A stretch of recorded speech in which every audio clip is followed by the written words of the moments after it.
This conference will now be recorded. Hello, everybody. Jordan Groth here from the National Weather Service Office of Observations. Thank you for joining us for the Satellite Book Club Seminar Series.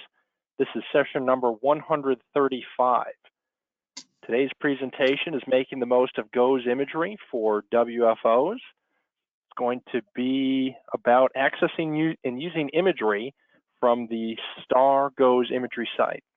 Hope everybody's March is going well. Today's presenter is Lori Brown, webmaster for NESDIS STAR. Just a few reminders before we get started that this session is being recorded. As you just heard, there's going to be an opportunity for Q&A after the presentation. And Lori and her team is all online, so hope you have some questions. If you're asking from a field office account, please make sure you're signing in with a full name or specify your full name when asking a question in the chat. And we particularly encourage those questions from our field offices and regional headquarters. So enter them in the chat and we'll field them through there. Just a reminder as well to check your spam folders for any email, including the Tower S communications, which we've heard unfortunately have ended up in there in some situations. We're always looking for future presenters. Please feel free to contact the Tower S team if you would like to present as part of the Satellite Book Club. Maybe you have a previous presentation from the AMS, at least somewhat related to satellite. We'd love to have you as part of the Satellite Book Club. And if you're looking for training materials, Brian Mott at the Office of the Chief Learning Officer can help with that. I'd like to thank our Tower S team, particularly Kashad Bowman, Lee Byerly, the Office of the Chief Learning Officer, the GOESR and JPSS program for all of their support of the Satellite Book Clubs. Without further ado, let me formally introduce Lori, who's been the webmaster for the NESDIS Center for Satellite Applications and Research, or STAR, for 17 years. Lori is the UI designer and coder on the team that built and maintains the GOES imagery site. Lori has over 25 years of experience in UI design and web front-end development, producing commercial, biomedical engineering, and satellite remote sensing interfaces, as well as more traditional websites. Lori, we're glad to have you with us today to talk about the STAR website. Jordan, thank you for that introduction. And wow, what a crowd. So cool to see all the names listed and all the people who are in attendance here. Go ahead and progress to the next slide. The sort of purpose of this talk is that we've been running this site since 2017, but we've never previously formally introduced the features and functionality to our weather service users. So our purpose is to make such an introduction with a special focus on demonstrating how to include the images we make into your own content streams, whether that's web pages or applications, social media, all the different ways that people utilize this content. We also wanted to have a special focus on the new WFO pages and image streams to take this opportunity to answer your questions and to solicit feedback about that new set of features. And we can look at all those pages farther in the slide deck. So just for a very quick primer or refresher on what we do, this site is the public access point for the near real-time stream of images from the operational GOES East and West satellites. We make images for all the channels of data from the ABI plus visualization of the global lightning mapper, which we render over geocolor or band 13, along with producing images from all the channels and views that can be sourced from the data of the ABI. We also make 5 to 7 different RGB images from composites of channels, chief among those the geocolor, which is by far the most heavily used channel of images that we produce. The GOES site interface allows users to view, embed, animate, and download any of the channels, views, sectors, and resolutions that we produce. From these inputs, we're making over 1 million images per day at those different resolutions and sizes. The GOES site went online in December 2017, and we serve hundreds of thousands of daily page views up into the millions during hurricanes, along with tens of millions of image downloads from our image CDNs. Our images have been featured in major media, including TV news, newspapers, online news platforms, hundreds of Twitter feeds. A call out here to the Weather Service social media folks who we see using them, and we think it's wonderful. They're embedded on sites large and small, whether they're sort of, formal official weather sites and many, many hobbyist sites who reach out to us at times. We're proud to support the whole gamut of users of GOES Imagery, and we always are working to particularly support our internal customers like the Weather Service forecast staff. Next slide, please. So I thought the best thing to do would be to start with a sort of summary chart that shows you what we make for all the different views, because it's somewhat complex. We get natively full disk, CONUS, and mesoscale views, and then we cut up full disk and CONUS into something we call sectors. And those are sort of tailored to give people views that they expect from sort of historical sourcing, like a northeast sect, a southeast, a Great Lakes, so on and so forth. And since then, we've also added what we call storm floaters, which follow any active tropical storm while it's declared and being tracked by the Hurricane Center. And our latest product stream addition are the WFOs, which are over 120 different blocks that follow the outlines of the WFOs as defined in your maps. As you can see, we make one of everything in the other sectors, but we have narrowed what we produce for WFOs down to 7 channels because of the sort of production churn of cutting things up into 120 pieces every 10 minutes. It was just a little overwhelming. We had to pick what we thought were the most useful channels. The retention for images is, for most things, 9 days, although there's some adjustment in that because of just trying to fit our storage footprint capacity. We keep storm floaters forever, at least for now. We've moved them onto sort of slower access storage so that we can afford to keep them forever. This chart is more for anything than for reference for you, so you can understand what we make for what different size, because trying to explain it in any other way is just not practical. Next slide, please. And then here's the map of how the sectors are parsed out across the satellites and across the different views. As I was explaining before, they're cut from the containing CONUS or full disk image and are produced on the same cadence as their source image. Most sectors overlap other sectors with the goal of making it possible to sort of choose a sector that's tailored to what you need at a smaller scale than the biggest images that we produce. Next up, please. So someone asked me a while back, how is it that we even came to decide to make WFO pages? And I thought I would quickly summarize that here. The earliest conversations before STAR even agreed that we were going to make this site included sort of a wish list item that they would like to have WFOs produced, and we knew that the old OSPO pages produced WFO sectors. In our early development efforts, the fact that the GOES satellite produced such a larger number of channels, the faster refresh and the higher resolution made it not practical for us to be able to add WFOs in the first instance. And we always kept that request in the back of our minds. And so last summer, we started working with Jordan and with guidance of Bill Line, who is kind of our advising meteorologist on the GOES site team, to scope out a way to offer a useful subset of the available channels over the entire set of WFO sectors.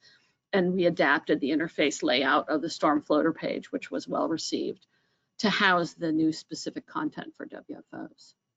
So we tested it all last year and we made it live this past February, just now. Next slide, please. So to go straight to the actual item in question, to get there is 2 different ways to view the available WFOs. You can go straight to that summary map page, or you can click on the tab that selects by city name from a list.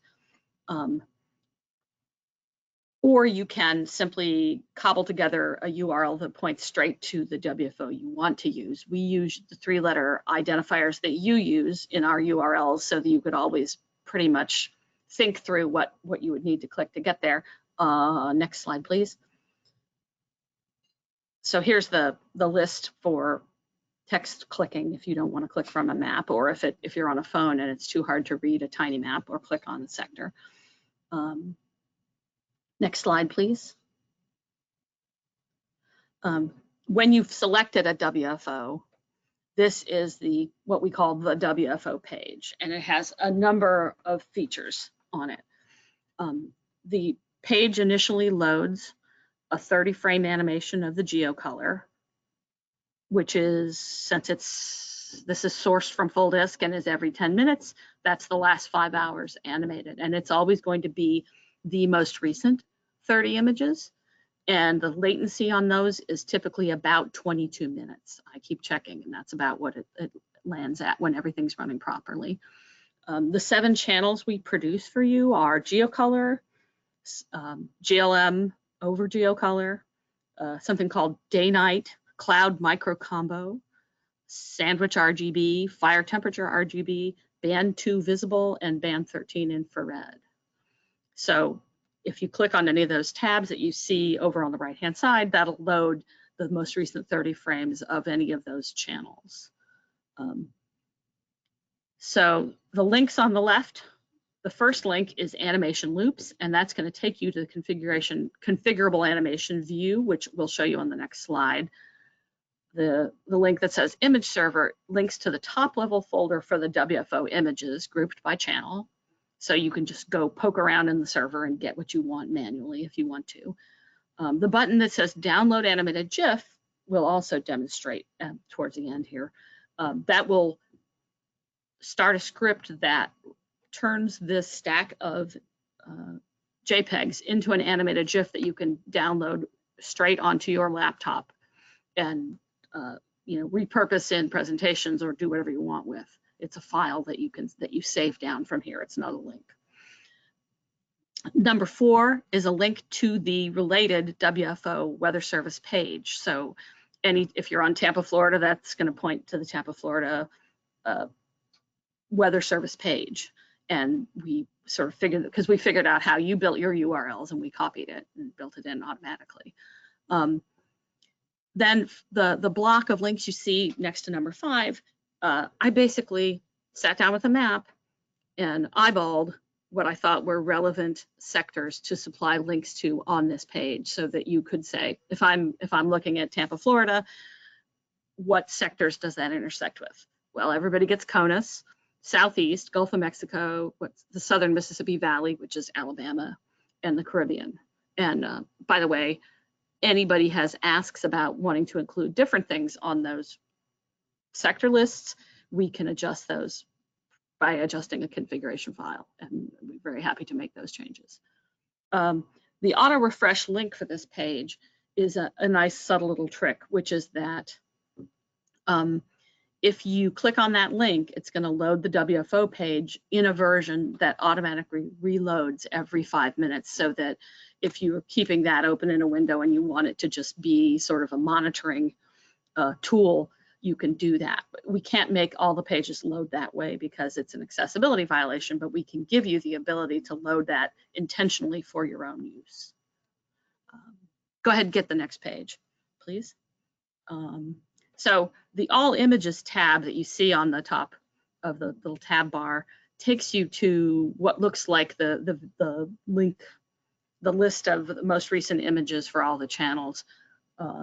So that's going to show all the resolutions, link to the animation, the configurable animation loop page, and also include links to the product documentation for every product. Go ahead and click down, please. So if you were to click the configurable animation page, that takes you here. And this is unlike the one that just automatically loads on the tabs. This one lets you pick your channel, pick the length of your loop, do a rocker setting, so you could make a loop that goes around and around, or you can make one that goes back and forth, which we told is preferred. You can control the speed, and you can also download this animation. If a 1200 by 1200 image is available for your WFO, then it is available as a switch here from small to large in the size box. If you view this page on a mobile device, it'll default to the small image. Next slide, please. So here's the fun part underneath the hood. The UI is great, but we also put a lot of thought into developing what amounts to an API and a way for people to access images programmatically from their own web pages in their own code, or by writing scripts that download things on a cron basis because they just know they want, you know, every 600 pixel image of this spot forever. Since we have this, you know, rolling window of retention, people who want to keep everything forever have to do their own downloading. So the way we do this is that the script that captures the data files, writes the images, also writes a thing that we call image catalogs. And those are sort of like perpetually refreshed JSON data files that list all the images of a given channel and view. And those data files are what we reference to make our pages load quickly, because if you were to try to poke these directories with a piece of code and load images by saying, okay, what's in this directory, it would perform tragically, right? It would be super slow, but looking at the JSON files is fast. But because we have constructed these in a way that is reliable over years, you know, we've started to encourage people to reference them themselves to write their own stuff. Another thing that is super useful that many of you are already making use of is that our JSON files include a block called links, and those links point to the symbolic link perpetual file name that points to the latest copy of every image. So you could just point to this symlink file name and put it on a web page, and then be confident that you will be embedding the latest version of the image without having to change the file, because the real files are timestamped in their file names, so you couldn't point to them forever. You have to use a symlink to get there. So anyway, next slide, please. So here's looking under the hood. Here's the catalog. This is a catalog from the Miami, Florida GeoColor catalog, and they're all kind of constructed the same way. There's a metadata block at the top that has information about the channel and the source data and the mode that the satellite's running in and the interval of refresh and all things you may not want, but things you could look at if you wanted to, including the folder that those images are being written to. And then below is the links section, the symlinks, and it shows what is mapped into those given symlinks. And then the section below that is images, which is just the straight up listing of all the files that reside in that directory. So by combining the folder value and whichever symlink you want, you can put that into rendering your pages to point to a particular image reliably for years. Go ahead on the next slide. So another thing that we went ahead and did recently was I thought it would be good to see if I could write a pure HTML and JavaScript way to embed something that uses the data catalog as a sample for your reference. And that's what you are seeing a sample of on this page. Is there's a sample script with explanatory details here. And we also have sample scripts and guidance on programmatic downloads of images that we can share with you offline. Matt and Brian in particular are whizzes with all those details.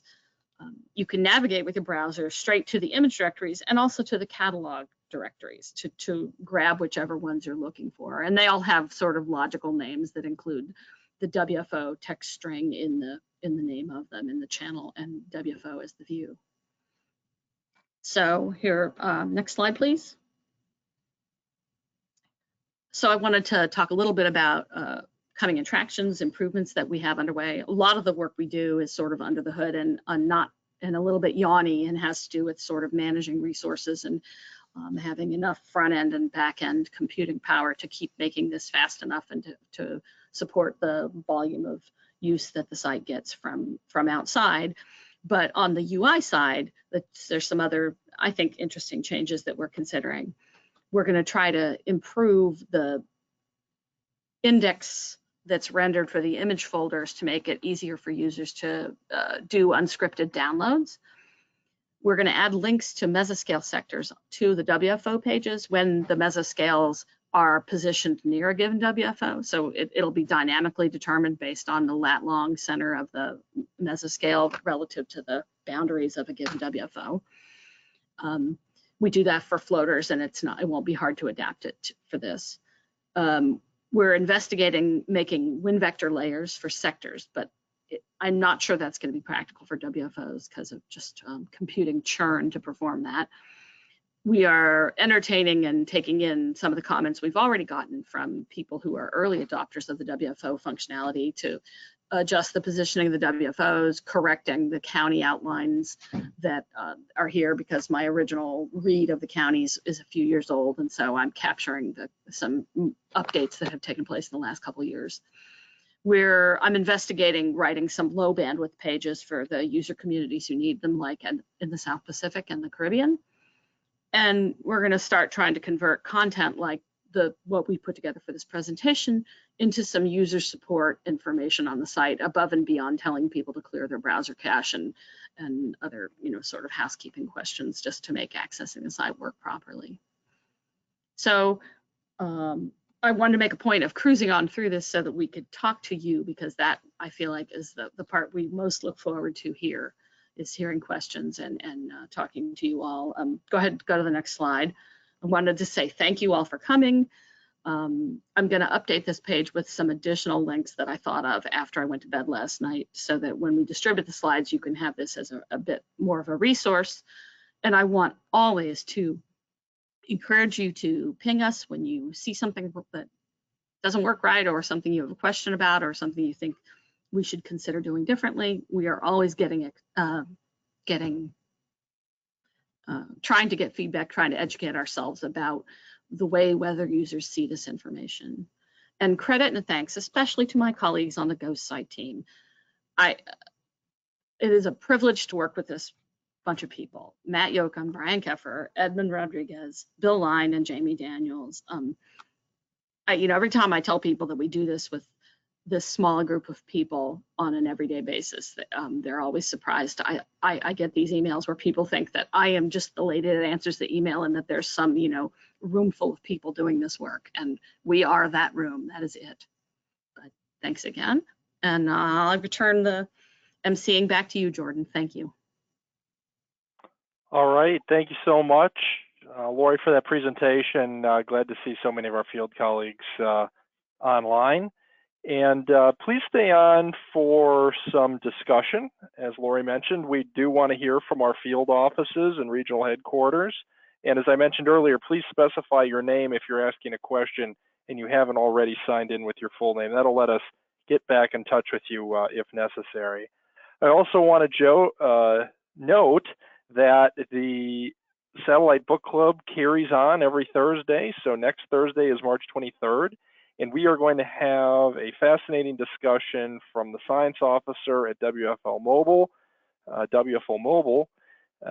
Mobile, Jonathan Howell, having difficulty talking today, on using satellite imagery to assist with mesoanalysis. So hope you'll join us again next week. And then once again, we know that many sites are installing the new RPM. And if you have any issues with the configuration of satellite products, please contact the Tower S team, John Evans and Lee Byerly. Or if you're interested in more about the Satellite Book Club, again, Kashad Bowman can field any of your questions on that. So our Tower S team is always willing to help. Please reach out to our team members should you have any questions on that. And also, you should see in the chat a link to our feedback survey. If you have any feedback on the Satellite Book Club, feel free to let us know. I know everybody's asking for feedback these days, and we're no exception. All right, with all that said, let's turn it back to the Q&A, and I see some Q&A already starting to come in. But if you have a question, just feel free to put it in the chat there. And let's start with this question from Tim Schmidt, who says, great page with lots of choices and great to see the WFO level imagery. Yep, I certainly agree. We're glad to see the WFO imagery in particular. And there's the link to the WFO page. When will the various NWS public sites link to the finer resolution WFO pages? Also, have you considered 10-minute CONUS images, but then 5-minute for the WFO level loops? Or is the plan to move to 5-minute for both? So maybe Lori, I'll let you answer some of that. I know that the question about when will the Weather Service pages link to the WFO level pages is a Weather Service IT question, and it is scheduled, but there's some maintenance and projects that need to go on before that. So Lori, what would you like to add? Thank you. Tim, thank you for the shout out. The image processing burn rate of trying to do these at 5 minutes is a no-go for us. We just can't do it. So they will be 10-minute. The WFO images are going to be 10-minute for the foreseeable future. I'm hoping that some of the information that we have about the sort of how to DIY it should support those linking efforts, so that the sort of logic of how these pages work is more surfaced for people who are going to be doing those changes at the individual offices. But Matt, Matt Yoakum, can you speak a little bit to the reasoning why we can't go to 5 minute? Can we let Matt talk, or better yet, you could type in the chat and I'll convey what you say. Matt, I think if Matt can unmute himself, he should be able to talk. Yeah, I'm unmuted now. Thank you. Sure. No, Lori, you really pretty much hit it nail on the head. It would effectively double our processing requirement, going from 10 to 5 minutes. And yeah, we extrapolate that out across all the different, 120 plus or minus sectors. This is Tim. Let me just be clear. I'm not just saying just go to that. My point is, it looks like you do CONUS every 5 minutes, and mostly people are looking at on a larger scale. So it just seemed to me like, you'd want to do the finest time resolution when you're on the finest scale, like the WFO, and you do a lot more images at the CONUS scale. So my point is, if you did half as often CONUS scale, but then you're doing 22 images, that may save you time if you thought it was a good trade-off to then do 5 minutes for just your 7 bands on the WFO. So I'm trying to understand that balance between those two. It's always about IO, Tim. IO kills you. Even if it's small things, it's the IO churn that is punishing. So we tried it at 5 minutes for a while, and it just bogged us down. And also, we have to leave some slack in the system for hurricane season.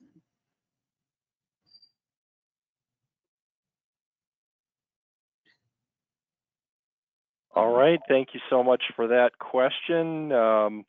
Let's take another question here from Scott Lindstrom. And I know this is, we talk a lot about service equity and our OCONUS sites. But Scott asks, well, he first says it's awesome, which I think everybody agrees. But are there plans to develop a page for NWS Forecast Office in Guam using Himawari data? We're in conversation with Ginger, I can't remember her last name, in the South Pacific about a wish list for coverage out in that part of the world. And Matt and I were investigating using Korean data, which is readily available, but we haven't made any firm plans yet. I'm still waiting for her asks about sectors, but we are figuring out how to do provisioning for them. And they are also going to be the beneficiaries of any kind of a low bandwidth UI that we end up developing, because it's my understanding that folks out there principally access this content via their phones. So our current South Pacific views are these big rectangles, and so if we have to refactor things a little bit to suit the framework that they're accessing things in. So yes, there are plans. Not sure it will be Himawari, but it is on our radar screen. Galina, I'm just going to read out of the chat. How do we decide which imagery products to display? If you mean for WFOs, we sat down with Jordan, and we also took inputs from other people who've been writing to us for a while about this. And we felt like the channel selection that we picked sort of hit all the notes that people tend to be interested in. So I'm going to go to Jacksonville because I'm sharing my screen. Am I sharing my screen? Yes. Yep, we can see it. All right. So 90 something or other % of our page views by people using the site is looking at geocolor imagery. So that was obviously going to be included. Flash extent density is a critical way to, you know, be aware of storm intensifying thunderstorms, which is something everybody cares about. The day-night cloud micro combo, which right here just looks like children's candy in this resolution, is a way to have both day and night cloud visualization in one channel. Fire temperature is responsive to the parts of the world where fire is a very big deal for people a lot of the season, and we've had a lot of fire activity. Even in Florida, gets a bunch of fires at certain times of the year. Band 2 is the highest resolution visible product that we have, and band 13 is traditionally used to look at, you know, storms. So those seemed like, you know, this was the number of products that we thought was at least a good starting point, and we thought this sort of covered the gamut of basic visualization needs. But if people have very strong opinions about something being different and make the case for it in conversation with Jordan and other folks, you know, we can entertain ideas about those changes. Super. Let's take a couple questions here, I think, lower in the chat from the field. We'll get back to the NESDIS folks in a minute, but I want to get some field comments in here. Ron Miller says a lot of nice things about this. He says we often struggle to have great web pages to display this data and have to rely on others to do so. So it's nice for the field to be able to point to our own pages, which I definitely agree with. But he says one small request for the animated GIFs. Could there be a small pause between the last image and the first image in the loop? In these current animations, there is. Now, when you download them, I had noticed that the pause has gone away, and I'm going to investigate that. That's on my list already of things that I couldn't have. It's something we can do. We've done it in the past, and somehow or other we lost it in that download script. So I'll poke at the pause at the end problem. So thank you for reminding us. Super. So it sounds like they'll take care of that, Ron. Thanks for pointing that out. Question from Michael Charnick says, any thought to adding more robust mapping layers on these pages? The former pages for GOES 13, 15, for those folks that remember those, had the ability to plot the interstates. I guess they also had METARs, some mesoanalysis fields. This would help transition some users back to these pages versus how many have moved to COD, which is College of DuPage. What options do we have for? I guess we'll break this into two parts. One, perhaps additional political overlays, boundary layers, different overlays, and then different meteorological data that could be overlaid as well. To some extent, we have been hesitant to add that functionality because for us, it's got to be a static ask that happens everywhere, and things that make tons of sense in Wyoming make maps of New Jersey unreadable. Blobs of road and things like that. It obliterates all the rest of the meteorological detail. Right now, I would say that we tell people who need to be able to superimpose stuff should look at our sister site, which is our AMMB slider. There's a possibility of adding some of this information, but it just creates a lot of overhead in the management of all the pieces and parts. And we're still, for Mesa, or I'm sorry, for here, we're still looking at the problem of, having agreed upon centers for all the WFOs. And if we're going to add anything like that, it certainly will be after those things stop moving around. But I would generally not expect us to turn this into a mapping platform in that regard. You know, people who are running geo-mapped, zoomable tools have already mastered that, and we feel like it would be duplicative for us to try to get into that business because they're doing it better and it's very effortful over on Slider. Super, thank you for that. Yeah, diversity users, hard to get everything under one roof. I certainly agree with that. And I will note to our field members, if there are certain things that you're seeing, you really got to have it for the IDSS. Please work that up through your regional chains, and they will make it to me. And if we hear enough advocacy for a certain thing, perhaps it's interstates or something, we'll have a discussion with this team to see what can be done about it. Another question comes in here from William Churchill, who says, I think the choices of bands for the WFO displays are fantastic. Thank you, because we really did focus a lot on getting that right. And the overall improvements to this page since first launching GOES 16 are tremendous. Appreciate all of your efforts on this. So thank you so much, William. Thank you very much. Next, let's go to this question from Jose Garcia Rivera from Noah Nesdis. Says, hey, Lori, great job to you. Lots of great compliments from the team here. Any plans on adding invests to the storm floater page? We have talked about it. The way that we take in information about storms, for anybody who, many of you wouldn't know this, is that Hurricane Center writes a JSON file with positions of storms that are formally being tracked. And I think it would be possible for us to track invests in some reduced way if we had access to an automatically updated data file like that to reference to do it. But it would have to be, it would not be in the grand and glorious detail that we do for storms. It would have to be something more stripped down that just sort of showed some locations.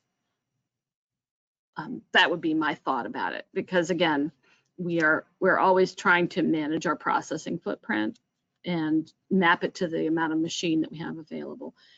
Matt, would you talk about that a little bit, please? Sure. Yeah, so our storm floaters, as Lori's mentioning, we pull the coordinates and all the salient information from the Hurricane Center. And if there is an automated mechanism from there that is tracking invests, it shouldn't be hard to incorporate that. But I agree. I mean, we're not going to do all 16 bands plus 5 RGBs, 6 RGBs for an invest. So if we can have a limited subset, maybe water vapor and IR, from a processing and storage standpoint, I think that's not out of the question. Jose is a plant in the audience because he has in the past been sort of our hurricane advisor for this site. So it's nice to hear from you, Jose.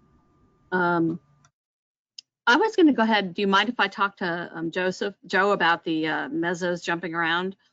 Sure, go ahead. Yeah, we got about 5 minutes left here. Sure. So last week, there were 2 mesos that were very close together, and our system mistook them for being co-located and animated them together. And so you could watch that animation and get a seizure, basically.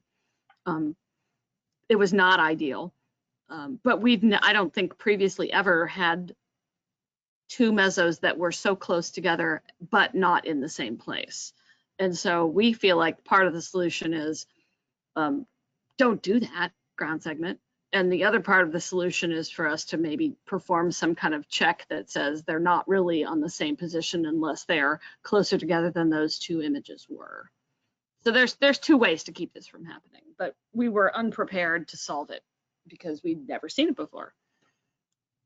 Hey, Lori, Joe here. Thanks. Yeah, I know it was a little bit of a complicated issue, and yeah, I mean, Steve Supazinski's now the COSAR User Services Coordinator, but I'm still involved. And you're right about, how they choose the sectors and how close they are.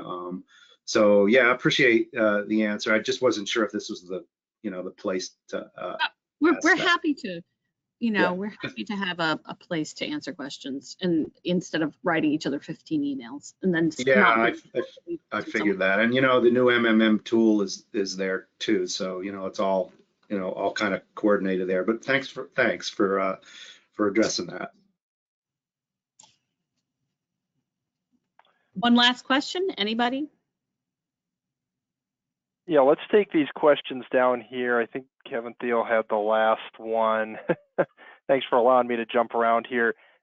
Kevin asks, when looking at the FED3 plus geocolor imagery, could you clarify what FED3 stands for? Are they 3-minute composites of FED? Yeah. Go ahead. FED13 is flash extent density from GLM superimposed on band 13 in grayscale. And we only make those for mesoscales because the refresh of mesoscale is so fast that we can't wait around for geocolor to get updated and then try to align it. So the longer cadences, the 5 and 10-minute cadences, get GLM flash extent density superimposed on geocolor for CONUS, sectors, and full disk. But mesoscales get the same information superimposed on band 13 in grayscale. So that's the difference between those two things. Okay. Kevin, let me know if that answers your question. And then he also asked, would it be possible to alter the FED color bar to match the default provided in AWIPS?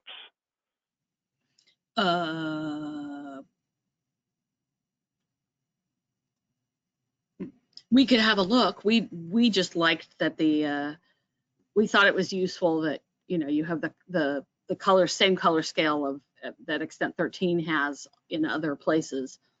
Extent 3, I can't even repeat my own product names, over a grayscale that doesn't disrupt your ability to see the lightning. But we could have a look at it and see what it looks like. All right. Well, thank you so much. If folks have additional questions, I'm sure they know how to get in touch with you after today's presentation. Thank you to our audience for such an engaging discussion. Just a reminder, next week Satellite Book Club continues. I already mentioned it, using satellite imagery to assist with mesoanalysis. And if you need any assistance from our TowerS team in the meantime, please reach out to them via email. With that, we'll wrap it up for today. Thank you so much, Lori, for being our presenter. And thanks to all of you for attending. We will see you next week, hopefully. Take care, everybody. Bye-bye.